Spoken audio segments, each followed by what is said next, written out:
Hola, ¿qué tal? En nuestro video anterior acerca del placer y la felicidad desde la química de nuestro cerebro, tocamos un punto muy importante sugerido por el doctor Lustig. Y tal como les prometí, este nuevo video es acerca de otro tema que finalmente está relacionado de una u otra forma con nuestro placer por lo dulce. Lo he querido titular Dulce o amargo, el placer del azúcar. ¿Cómo actúa y en dónde se esconde? Veamos. El objetivo entonces de este video es identificar los aspectos que nos afectan para mitigar de alguna forma las consecuencias en nuestra salud del uso del azúcar. Por ello les invito a que veamos un reportaje que le hicieron al doctor Robert Lustig y a otros profesionales de la materia. Dr. Robert Lustig, a California endocrinologist, who believes the consumption of added sugars has plunged America into a public health crisis.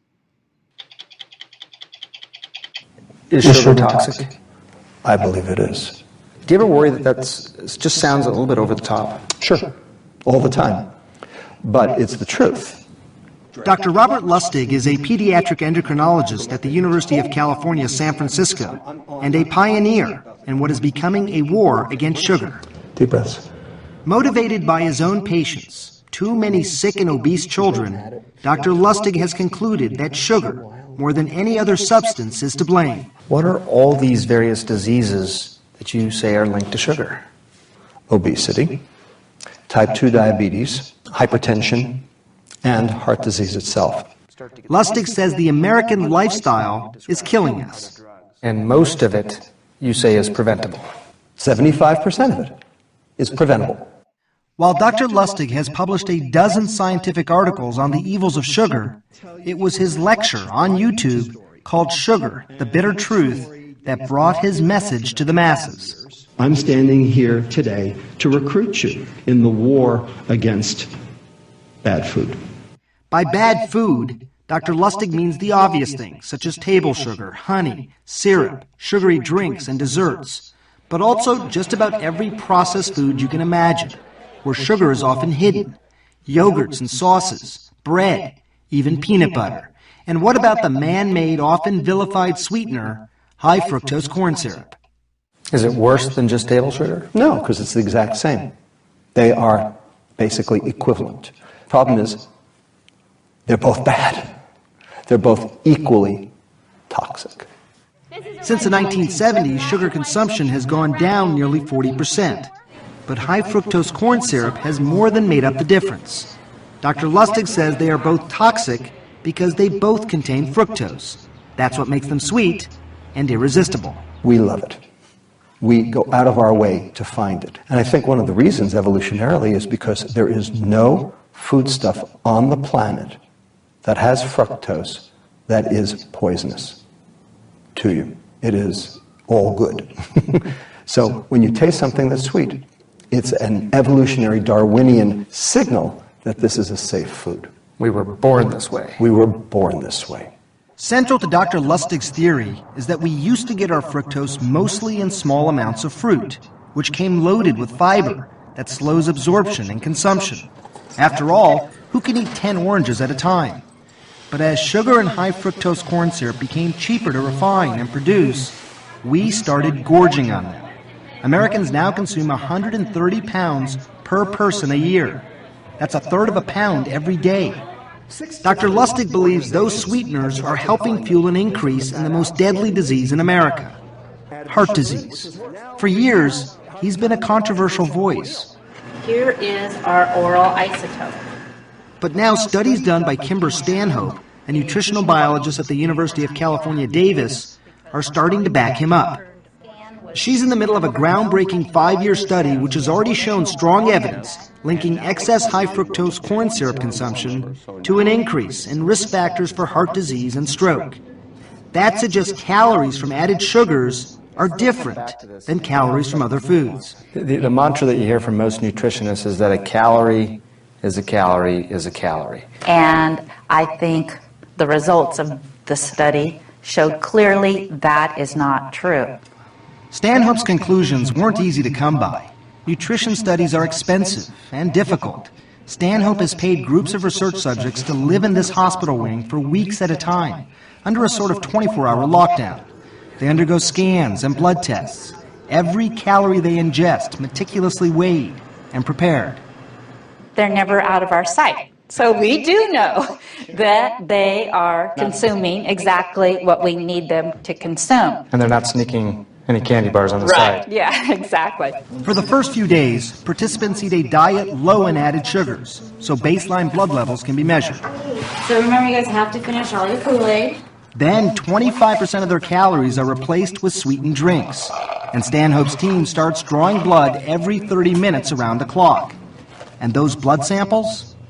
They revealed something disturbing. And what are you starting to see? We found that the subjects who consumed high fructose corn syrup had increased blood levels of LDL cholesterol and other risk factors for cardiovascular disease How quickly did these changes occur? within 2 weeks. Kimber Stanhope's studies suggest that when a person consumes too much sweet stuff, the liver gets overloaded with fructose and converts some of it into fat. Some of that fat ends up in the bloodstream and helps generate a dangerous kind of cholesterol called small dense LDL. These particles are known to lodge in blood vessels, form plaque, and are associated with heart attacks. Did it surprise you when you first got these results back? I would have to say I was surprised because when I saw our data, I started drinking and eating a whole lot less sugar. I would say our data surprised me. So imagine, for these healthy young people, drinking a sweetened drink might be just as bad for their hearts as the fatty cheeseburgers we've all been warned about since the 1970s. That's when a government commission mandated that we lower fat consumption to try and reduce heart disease. Major coronary risk factors. So with the best of intentions, they say, time to reduce fat in the American diet. Exactly. And we did. And guess what? Heart disease, metabolic syndrome, diabetes, and death are skyrocketing. Dr. Lustig believes that's primarily because we replaced a lot of that fat with added sugars. When you take the fat out of the food, it tastes like cardboard. And the food industry knew that. So they replaced it with sugar. This idea that sugar increases this particularly bad LDL, the small, dense particles that are associated with heart disease. Do most doctors, do they know this? No, they do not know this. This is new. And it turns out sugar has become a major focus in cancer research too.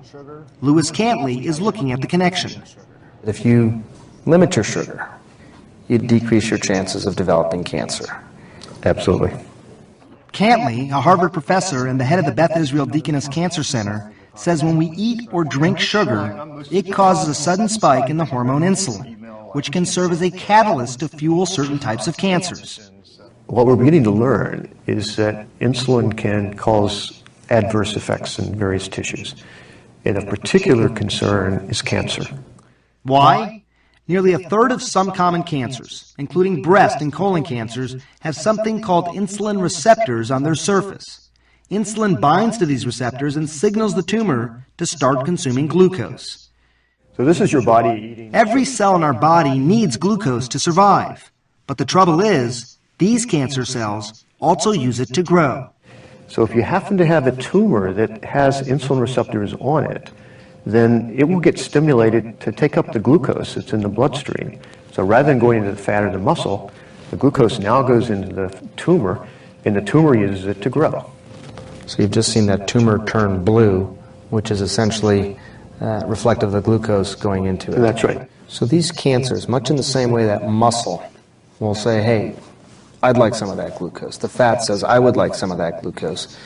The cancers have learned how to do this themselves as well? Yes, so they have evolved the ability to hijack that flow of glucose that's going by in the bloodstream into the tumor itself. Lewis Cantley's research team is working on developing drugs that will cut off the glucose supply to cancer cells and keep them from growing. But until there's a breakthrough, Cantley's advice, don't eat sugar. And if you must, keep it to a minimum.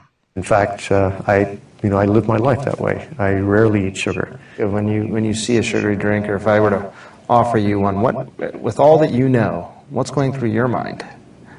I probably would turn it down and get a glass of water. But for most of us, that's easier said than done. Turns out sugar is much more addictive than I think we had sort of realized early on. Eric Stice, a neuroscientist at the Oregon Research Institute, is using functional MRI scanners to learn how our brains respond to sweetness. Sugar activates the brain in a special way that's very reminiscent of drugs like cocaine. That's right, cocaine. All right, let's give it a shot. I climbed into the MRI scanner to see how my brain would respond. That's a straw that's been rigged to deliver a tiny sip of soda into my mouth. Stay as still as you can, okay? Just as it hit my tongue, the scanner detected increased blood rushing to certain regions of my brain. In these images, the yellow areas show that my reward region is responding to the sweet taste. Dopamine, a chemical that controls the brain's pleasure center, is being released, just as it would in response to drugs or alcohol. So dopamine's released. That sort of makes me feel good. I'm experiencing some pleasure from having this kick. Right, that euphoric effect. So far be it for people to realize this, because sugar is everywhere. But you're saying this is one of the most addictive substances possibly that we have. It certainly is very good at firing the reward regions in our brain.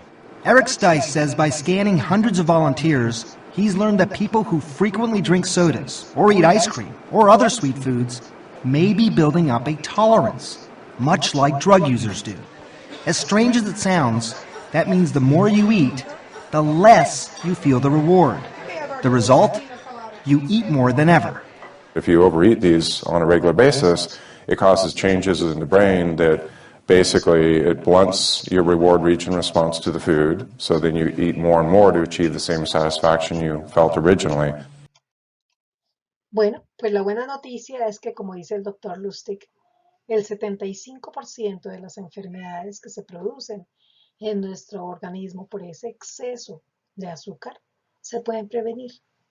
Y como lo decía el doctor Stice, pues definitivamente ese placer que produce el azúcar en nuestro organismo es lo que libera ese químico del que hablábamos en el video anterior, que es la dopamina, y entre uno más consume, pues más deseos tiene, y más consume hasta que definitivamente llega al límite de la tolerancia, y es lo que muchos de las personas que tienen adicciones sufren, ¿no?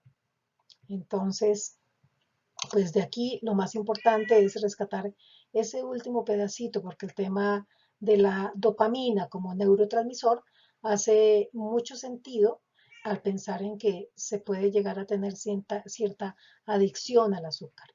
Y pues en mi caso estoy muy consciente de eso, porque cuando tuve mi segundo embarazo, recuerdo muy bien, a mí me encantaba comer azúcar.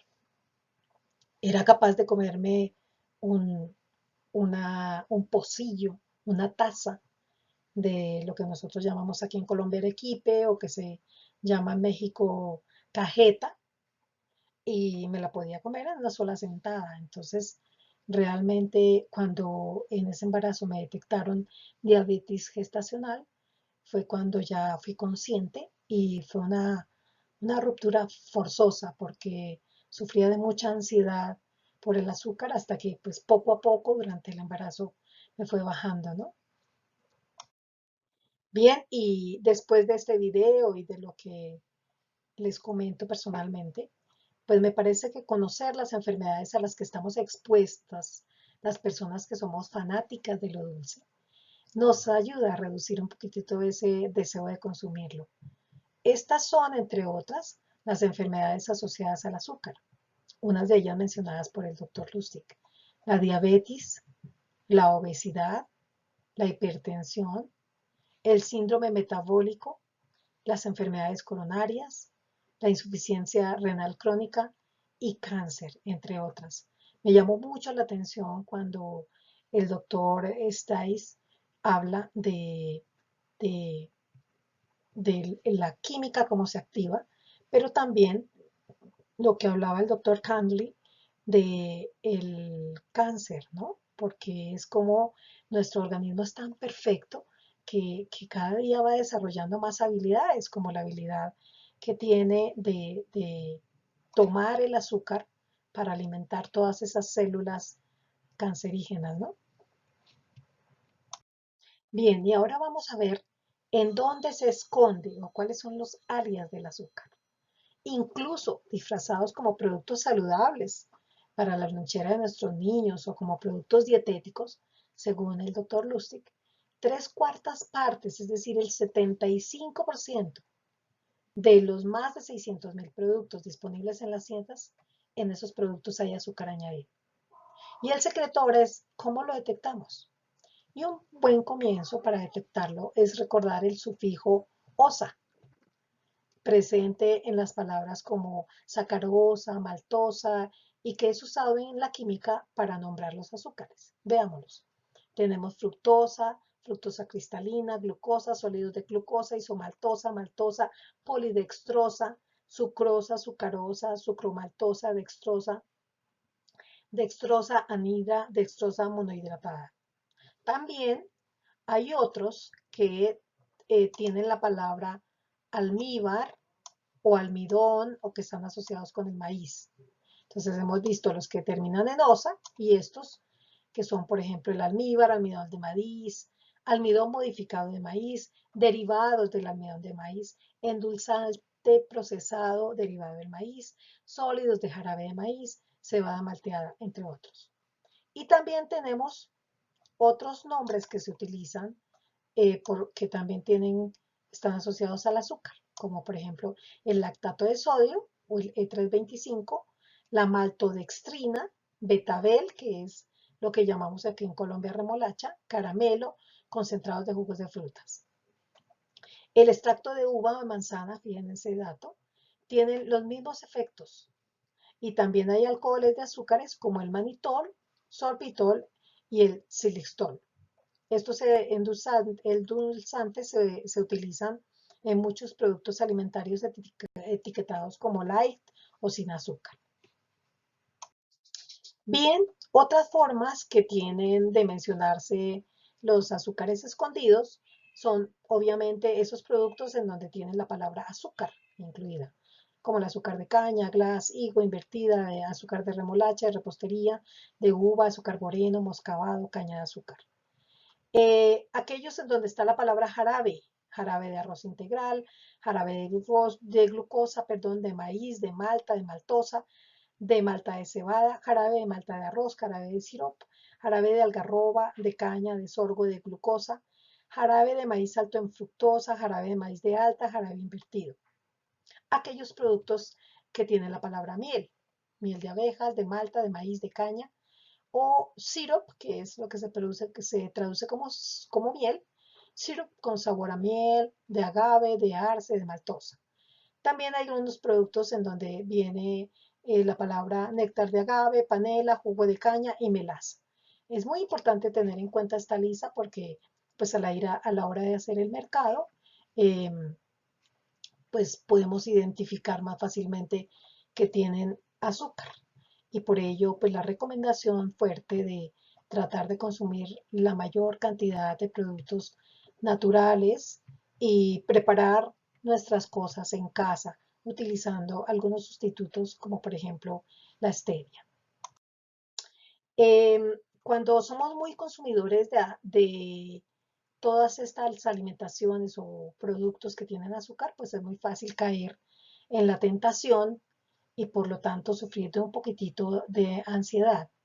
La manzana verde reduce los niveles de ansiedad y otros alimentos como las almendras, el aguacate, los espárragos, los frutos secos, etc. La idea es consumir los azúcares libres, es decir, los alimentos que no traen azúcar añadido, es decir, que están sin azúcar añadido, como los que podemos ver en esta diapositiva. Bien, y ya para concluir, después de haber escuchado que si algo que nosotros tenemos aquí en mente es desde la época de Darwin, es natural en nosotros identificar que cuando algo es dulce es seguro, es como que lo que nos ha quedado en nuestro sistema de creencias. Por ello, como conclusión, es importante recordar que aunque sabemos que nuestro organismo necesita el azúcar o glucosa como combustible, Cuando nos hacemos conscientes de esa química natural, podemos identificar la dulce tentación que atenta contra nuestra salud, como el caso de los azúcares escondidos. De igual manera, siendo conscientes de nuestra alimentación, identificamos aspectos que nos ayudan a mejorar nuestra salud y también acciones que nos llevan a mitigar daños potenciales en la misma. La decisión está en tus manos.